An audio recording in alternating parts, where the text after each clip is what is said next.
उत्तर प्रदेश की राजनीति में आमतौर पर सपा भाजपा के बीच में द्विपक्षीय राजनीति देखने को मिलती है और इस एक तरह से बाइपोलर पॉलिटिक्स में बसपा जो है अलग थलग पड़ जाती है। लेकिन इस बार एक नई चीज देखने को मिली है, वो ये कि इस बार सपा और बसपा सीधे टकराव की स्थिति में है। यूं तो बहन मायावती समय समय पर समाजवादी पार्टी पर हमला बोलती रहती हैं और भाजपा पर भी हमला बोलती हैं, लेकिन उन पर आरोप ये लगता है कि वो भाजपा के प्रति सॉफ्ट रहती हैं लेकिन सपा के प्रति ज़्यादा हमलावर है। लेकिन इस बार हुआ ये है कि सपा और बसपा दोनों एक दूसरे के ऊपर हमलावर हैं और एक खास मुद्दे को लेके बहन जी ने एक लंबा चौड़ा ट्वीट किया। मुझे लगता है आज तक का सबसे लंबा ट्वीट ये रहा होगा। पूरा ट्वीट नहीं, पूरा का पूरा प्रेस नोट इसको माना जाए, निबंध है पूरा का पूरा ये। और उसमें समाजवादी पार्टी के ऊपर उन्होंने बड़ा कटाक्ष, बड़ा हमला बोल दिया। साथ में एक दो जगह भाजपा को भी उतारा है उन्होंने। लेकिन हुआ यह है कि अखिलेश यादव की तरफ से इस बार इसकी प्रतिक्रिया आ गई है और प्रतिक्रिया भी हल्की फुल्की नहीं, एक प्रॉपर स्टेटमेंट के रूप में उनके ही। तो ये ट्विटर वॉर चल रहा है सपा और बसपा के बीच में और किसके लिए नफ़ा नुकसान की ये बात होगी, ये तो हम बाद में डिस्कस करेंगे। लेकिन क्या कुछ किसने लिखा है और इसके क्या मायने हैं, इस पे एक बार चर्चा कर लेते हैं। दोनों ही नेताओं की ट्वीट देख लेते हैं एक बार और आखिर में आपसे एक दो मैं सवाल पूछना चाहूँगा और आपको मुझे आखिर में ये बताना है, जब आप दोनों पक्षों को सुन लें कि कौन सही कौन गलत, आपके हिसाब से किसको नफ़ा किसको नुकसान होगा, ये जनता फैसला करेगी, आप लोग करेंगे, आप दर्शक हैं। आप अमूमन मेरे चैनल पे तो अधिकतर लोग जो हैं वो बहुजन समाज पार्टी के समर्थक हैं, लेकिन यदि इसको समाजवादी पार्टी के समर्थक भी देख रहे हो, उन तक ये वीडियो पहुंच जाए तो आप भी बताइए कि इसमें नफ़ा नुकसान किसका है। और इसमें एक अच्छी बात भी छुपी हुई है, इस टकराव में, सपा बसपा के टकराव में एक अच्छी बात छुपी हुई है। दोनों ही पार्टियों का फायदा हो सकता है, वो क्या है वो मैं आपको आखिर में बताऊंगा। बहन जी लिखती हैं, सुनिए। और हुआ क्यों ये भी आपको मालूम होगा कि 15 मार्च को जब मान्यवर कांशीराम साहब की जयंती होगी, उनका जन्म दिवस होगा, तो उस दिन समाजवादी पार्टी पीडीए दिवस के रूप में उसको मनाना चाह रहा है और व्यापक बड़ा कार्यक्रम वो करने वाले हैं। बड़ा कार्यक्रम से मेरा मतलब है उसमें प्रदेश स्तर के नए पुराने सारे नेता पदाधिकारी उसमें शामिल होने की वो बात कर रहे हैं। अब सुनिए, इस बात पर बहन जी ने जो है एक लंबा चौड़ा एक ट्वीट जो है लिखा है। क्या कहती हैं बहन जी? बहन जी कहती हैं कि जैसा कि सर्वविदित है कि समाजवादी पार्टी का चाल चरित्र और चेहरा हमेशा से ही दलित, अन्य पिछड़ा वर्ग एवं बीएसपी विरोधी तथा बहुजन समाज में जन्मे महान संतों, गुरुओं और महापुरुषों के आदर सम्मान का नहीं, बल्कि जग जाहिर तौर पर इनके अनादर, अपमान व तिरस्कार का ही रहा है। इस बारे में मीडिया सहित इनका पीडीए भी अच्छी तरह से जानता है।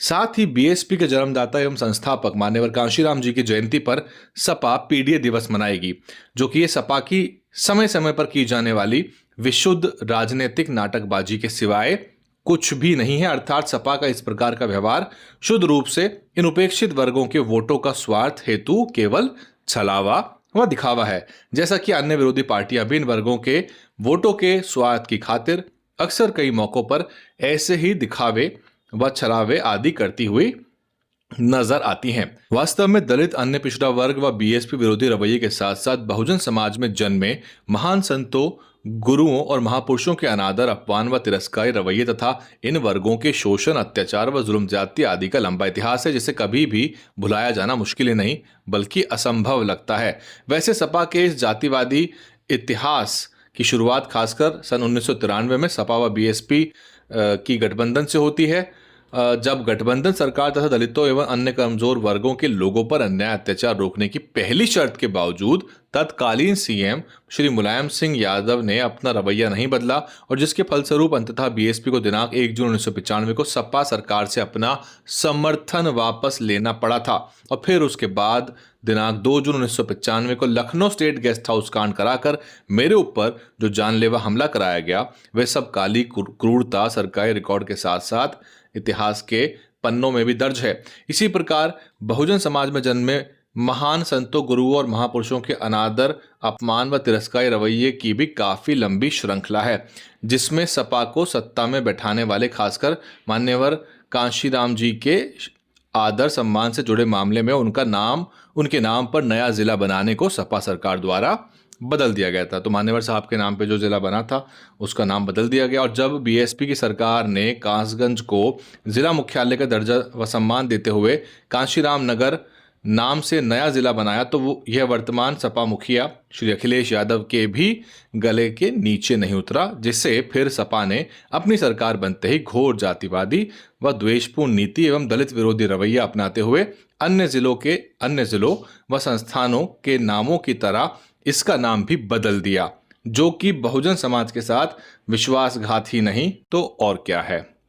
आगे बहन जी लिखती हैं कि इतना ही नहीं बल्कि सर्व समाज में से खासकर गरीबों, दलितों, अन्य पिछड़ा वर्गों एवं धार्मिक अल्पसंख्यकों आदि को साथ मिलाकर इन्हें सत्ता की मास्टर चाबी दिलाकर इन्हें अपने पैरों पर खड़ा करने के मिशन के लिए अपना पूरा जीवन इसी संघर्ष में लगा देने वाले मान्यवर श्री काशीराम जी की दिली ख्वाहिश के मुताबिक बीएसपी की सरकार ने जब पूर्वांचल में वाराणसी के पास भदोही में महान संत गुरु के नाम पर संत रविदास नगर नाम से नया जिला बनाया, तो सपा सरकार ने अपनी जातिवादी व बीएसपी विरोधी रवैया अपनाते हुए बदल दिया था। छोटे सेंटेंसेस का इस्तेमाल होना चाहिए वैसे तो प्रेस नोट में, लेकिन पूरे पूरे पैराग्राफ के एक सेंटेंस से। बहरहाल, साथ ही मुस्लिम समाज को दिए गए वादे के मुताबिक मान्यवर श्री काशीराम जी के नाम से नया उर्दू फारसी अरबी यूनिवर्सिटी लखनऊ में आईआईएम के पास बनाया गया, जिसका नाम भी सपा सरकार ने बदल डाला और अब जिसे भाजपा सरकार लैंग्वेज यूनिवर्सिटी के रूप में प्रचारित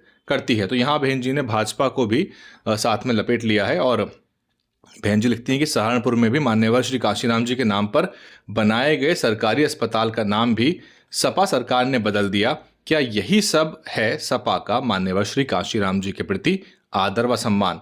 इसके अलावा अपने इस दलित, अन्य पिछड़ा वर्ग व बहुजन समाज विरोधी कृत्यों के साथ साथ सपा का रवैया मुस्लिम विरोधी भी रहा है। कांग्रेस पार्टी की तरह ही सपा की सरकारों में भी काफी घातक सांप्रदायिक दंगों में भारी जान माल की हानि के साथ साथ लाखों परिवार प्रभावित हुए हैं। हकीकत में सपा के भड़काऊ आचरण आदि के कारण बीजेपी को राजनीतिक रोटी सेकने का भरपूर मौका मिलता रहा है और इस प्रकार सपा व भाजपा दोनों एक दूसरे की जरूरत बन के यहाँ जातिवादी व सांप्रदायिक राजनीति करते रहे हैं, और जिसका परिणाम है यूपी में भाजपा का राज और उससे पीड़ित मुस्लिम व बहुजन समाज तथा साथ ही हर प्रकार से त्रस्त प्रदेश के करोड़ों आम जनता है। ये जो बात मैंने शुरुआत में कही थी, जो पहले सेंटेंस में, वही बात बहन जी, वही बात है ये कि सपा और भाजपा जो है वो ध्रुवीकरण की राजनीति करते हैं और एक तरफ एक छोर पे सपा, एक तरफ पे भाजपा। और ये बात बहन जी ने बहुत सटीक रूप से कही है और इस बात को दोहराने की भी ज़रूरत है।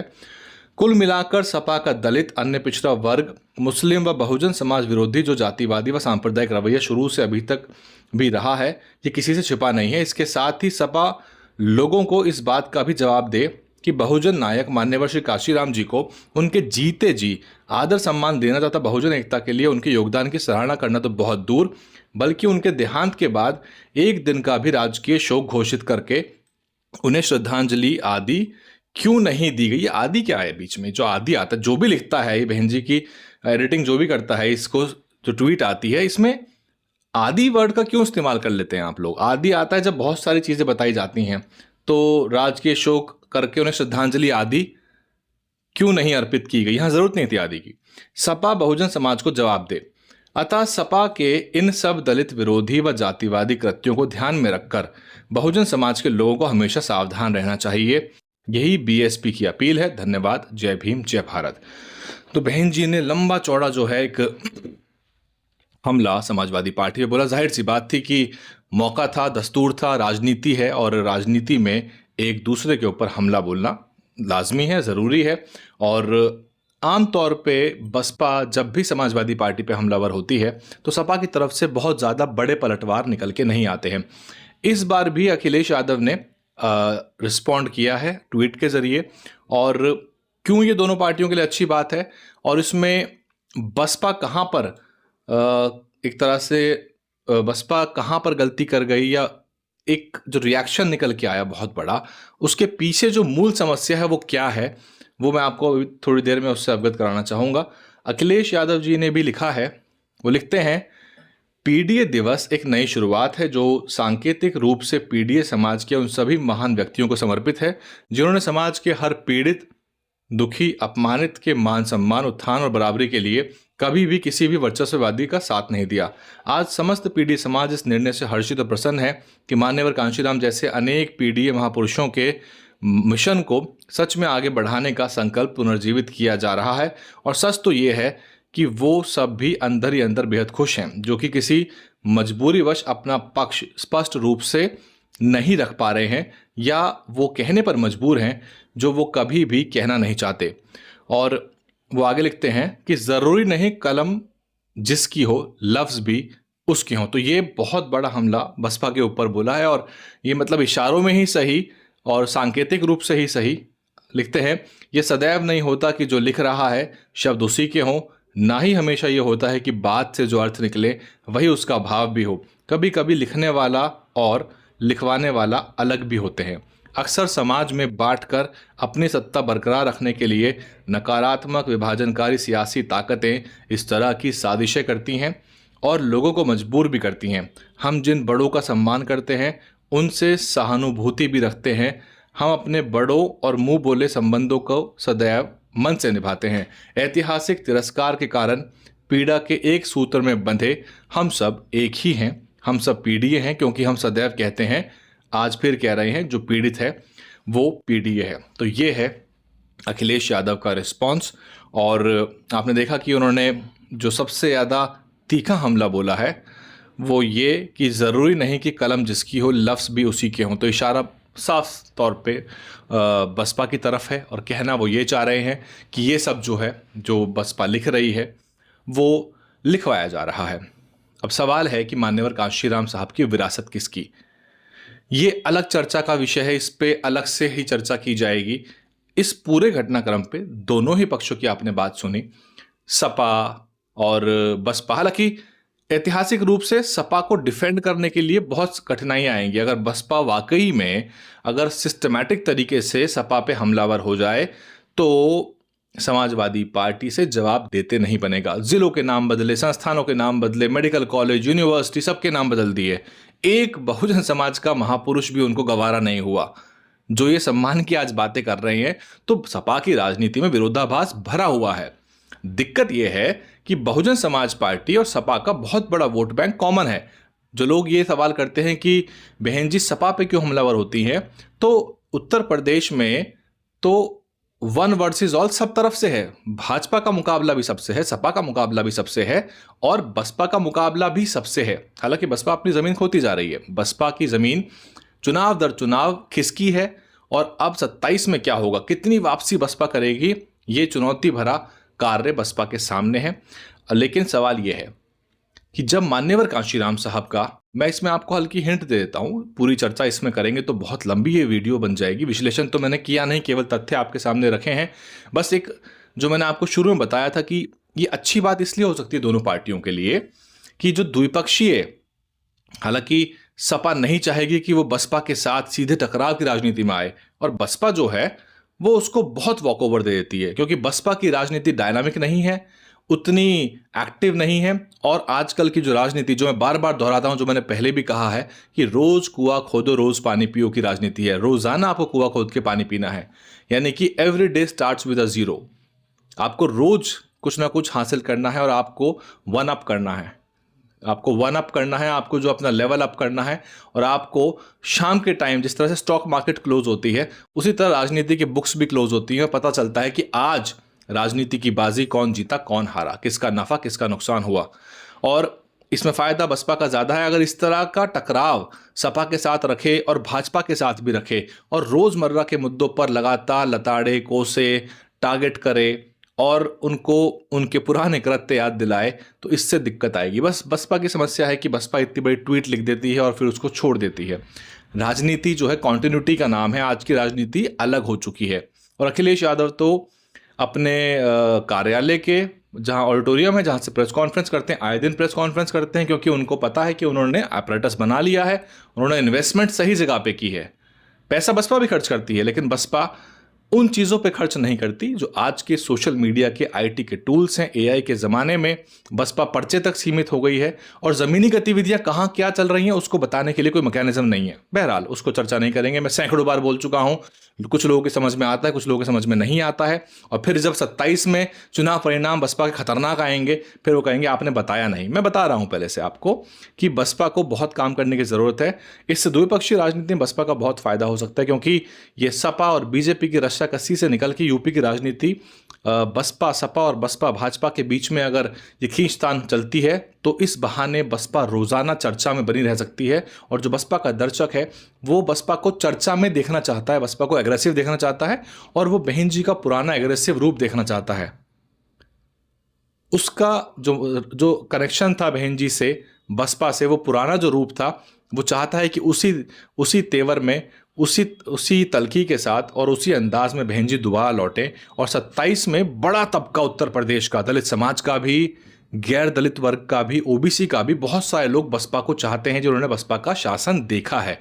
वो परेशान हो गए हैं। उत्तर प्रदेश में क्राइम की बात कर लीजिए, दलितों पर उत्तर अत्याचार उत्पीड़न की बात कर लीजिए, बहुत सारी घटनाएं निकल के आ रही है। बारात रोकने से लेके यहाँ तक कि दलित महिलाओं के साथ, युवतियों के साथ, बच्चों के साथ लगातार इस तरह अलीगढ़ में बारात के ऊपर हमला बोलने की घटना आई है। लंबी फेरिस्त है। बसपा संज्ञान भी नहीं लेती। इतने सारे देश में मुद्दे हैं दलित अत्याचार उत्पीड़न के, बसपा संज्ञान ही नहीं लेती, जो कि बसपा के सरोकार के मुद्दे हैं। बसपा उन मुद्दों पे लड़ती नहीं है, लेकिन बसपा विचारधारा की बात करती है। तो आपको विचारधारा को कह के, प्रत्यक्ष को प्रमाण की जरूरत नहीं होती। बसपा को कहने की जरूरत नहीं है कि हम जो हैं फलानी फलानी विचारधारा पे चलते हैं, बहुजन महापुरुषों के बार बार आप नाम लेते रहो। उसकी जगह आप करके दिखाइए। तो बसपा की समस्या यहां यह हुई कि बसपा ने छोड़ी हुई है अपनी जमीन खाली। और ये बात मैं बहुत कई सालों से, 2017 से मैं जो है बहुजन राजनीति के ऊपर चर्चा, विश्लेषण, रिपोर्टिंग कर रहा हूं। सभी टीवी चैनलों की डिबेट्स में मैं जाता था, अब नहीं जाता हूं। और कई बार बसपा का पक्ष रखा है, राजनीतिक विश्लेषक के रूप में गया हूं। अधिकतर मैंने बसपा का ही पक्ष रखा है। और बसपा ने अपनी जमीन छोड़ी हुई है खाली। तो जब आप अपनी संपत्ति, अपनी धरोहर, अपनी संस्कृति, अपनी विरासत को उसकी सुध नहीं लेंगे तो दूसरा अगर करेगा तो आपको जाहिर सी बात है दिक्कत होगी। लेकिन राजनीति कोसने और लताड़ने मात्र से वोट नहीं दिलाती है। राजनीति में आपको बड़ी लकीर खींचनी पड़ती है। आपको राजनीति में बड़ी लकीर खींचनी पड़ती है और आपको चर्चा में बने रहना पड़ता है। अब मैंने पहले भी ये रिपोर्ट्स बनाई थी और मैंने कहा था कि ये जो जितने भी बड़े जयंतियां, पुण्यतिथि या महापुरुषों के जो जन्म दिवस आए या उनके पुण्यतिथियां आए, महापरिनिर्वाण दिवस आए, उस पे बसपा को बड़े से बड़े कार्यक्रम 27 तक करते रहना चाहिए। लेकिन ऐसा हुआ नहीं। 15 जनवरी निकल गया, बहन जी के कार्यक्रम, बहन जी के जन्मदिन पर कोई बड़ा कार्यक्रम नहीं हुआ। और इसके अलावा 6 दिसंबर भी निकल गया, उस पर भी कोई बड़ा कार्यक्रम नहीं किया। केवल पुष्पांजलि से काम नहीं चलेगा। बड़े कार्यक्रम का मतलब है आप रामलीला मैदान बुक कर लीजिए, Indira Gandhi national stadium book कर लीजिए, जवाहरलाल नेहरू स्टेडियम बुक कर लीजिए, अगर उपलब्ध है तो आप बड़े से बड़ा कार्यक्रम कर सकते हैं। दिल्ली में करिए, पूरे देश और दुनिया में गूंज जाएगी। लखनऊ में करिए, पूरे उत्तर प्रदेश में गूंज जाएगी उसकी। और कार्यक्रम ऐसा हो जो इंक्लूसिव हो, जिसमें सभी वर्ग के बुद्धिजीवियों को, दलित समाज के वकीलों को, डॉक्टरों को और मिशनरियों को, और जो जितने भी एनजीओज हैं, जितने भी संगठन के प्रमुख हैं, जो लोग लड़ रहे हैं, उन सबको बुलाइए, उनसे चर्चा करिए, सम्मानित कीजिए, सबको इंक्लूसिव फील कराइए, एट होम फील कराइए। तब जाके चीज़ें बदल सकती हैं। और तब जाके, और अब जब सपा कर रही है बड़ा कार्यक्रम, तो समस्या तो लग रही होगी बसपा को और बसपा के लोगों को भी कि हम क्यों नहीं करते। बसपा के नेता भी सोचते होंगे कि हम क्यों नहीं करते। हमारी ज़मीन पे कोई और चिनाई कर रहा है, नींव डाल रहा है, हमारे संपत्तियों कोई और उठा के ले जा रहा है। तो जब आप सुध नहीं लेंगे तो कोई और तो करेगा। राजनीति में सबको छूट है। समाजवादी पार्टी सब अप्रोप्रिएट करेंगे। यही बसपा की समस्या है। संत शिरोमणि रविदास जयंती पर बसपा ने कोई बड़ा कार्यक्रम नहीं किया। ये चर्चा मैंने पहले भी की थी। कोई बड़ा कार्यक्रम नहीं किया। केवल कहीं पुष्पांजलि कार्यक्रम कर दो या प्रेस नोट जारी कर दो, उससे थोड़ी राजनीति होती है। ये तो बच्चा भी जानता है आज का। उससे राजनीति नहीं होती है। प्रधानमंत्री जी जालंधर पहुंचे, एयरपोर्ट का नाम गुरु रविदास महाराज के नाम पे रख के आ गए। चंद्रशेखर आजाद बनारस पहुंचे। और आपको पता है कि 1000 NRI जो हैं वो विदेश से उड़कर आए, अपने चार्टर्ड प्लेन लेकर आए वहां से वो अपने, और उन्होंने डॉलरों की माला पहनाई है। तो लोगों को मीडिया में बने रहना आता है, बस बसपा को नहीं आता है, क्योंकि बसपा राजनीति कर रही है 20 साल पुरानी। जो मान्यवर साहब छोड़कर गए थे, जिन विषम परिस्थितियों में मान्यवर साहब ने राजनीति की थी, बसपा उसको मॉडिफाई, एडवांस, उसको डेवलप और उसको आज के समय के हिसाब से कंटेम्पोराइज, कंटेक्चुअलाइज नहीं कर पाई है। और ये चुनौती 27 में बनेगी। हम लोग तो केवल बता सकते हैं, क्योंकि हम जमीन पर जाते हैं। अभी चेक कर लीजिए आप पश्चिम उत्तर प्रदेश के गांव में जाके, बहन जी के इस ट्वीट के बारे में कितने लोगों को गांव में पता होगा। बसपा के वोटर होंगे, लेकिन उनको पता होगा या नहीं पता होगा। फिर वो परसेप्शन बताएंगे कि बसपा निष्क्रिय है, बसपा सक्रिय नहीं है, तो कुछ लोग मानेंगे नहीं इस बात को कि बसपा सक्रिय है, नहीं है। सारा खेल परसेप्शन का, सारा खेल इमेज का है। बहरहाल इन मुद्दों पर अक्सर चर्चा करेंगे। पूरे घटनाक्रम पे, दोनों ही ट्वीट्स पे आप क्या कुछ सोचते हैं, आपका क्या कुछ कहना है, क्या लग रहा है आपको, क्या राजनीति चल रही है। और बसपा जो पिछली बार 2022 में 13 और 2024 में 9% तक वोट लेके आई थी, वो कैसे बाउंस बैक करेगी, क्या कुछ करना पड़ेगा, क्योंकि इतने आसानी से तो आपको वोट वापस नहीं निकल के आने वाला है। क्योंकि जो काम आप पहले से करते आ रहे थे वही काम अब आप कर रहे हो, और नया उसमें कुछ हो नहीं रहा है। तो जब नया नहीं होगा तो नया रिजल्ट भी नहीं आएगा। और राजनीति जो है, अगर बसपा के लोग आज भी ये सोच रहे हैं कि आप एक एक आदमी को जाके उसके कान में बताओगे मिशन, उसके कान में कैडर दोगे, तो वो जमाना और था। ये मेहनत मान्यवर कांशीराम साहब ने की थी कि वो गांव गांव, गली गली जाके नुक्कड़ सभाएं कर करके और हजारों किलोमीटर की साइकिल यात्रा करके उन्होंने अपना पूरा जीवन कुर्बान करके लगा दिया। अब समय बदला है, राजनीति बदली है, मॉडर्न टूल्स उपलब्ध हैं, इंटरनेट, AI, चैट GPT से लेके क्या क्या उपलब्ध नहीं है, और जो दूसरी पार्टियां हैं वो सब इनका इस्तेमाल कर रही हैं, अपना फायदा उठा रही हैं। आप देख रहे थे DNN हिंदी, मैं हूं वैभव कुमार। कमेंट करके बताइए और इस वीडियो को शेयर करिए। DNN हिंदी को सब्सक्राइब करने के लिए दबाएं लाल रंग का सब्सक्राइब बटन और घंटी का बटन दबाकर ऑल नोटिफिकेशंस पर क्लिक करें। चैनल को जिंदा रखने के लिए नीले रंग का ज्वाइन बटन दबाकर चैनल को आर्थिक सहयोग करें।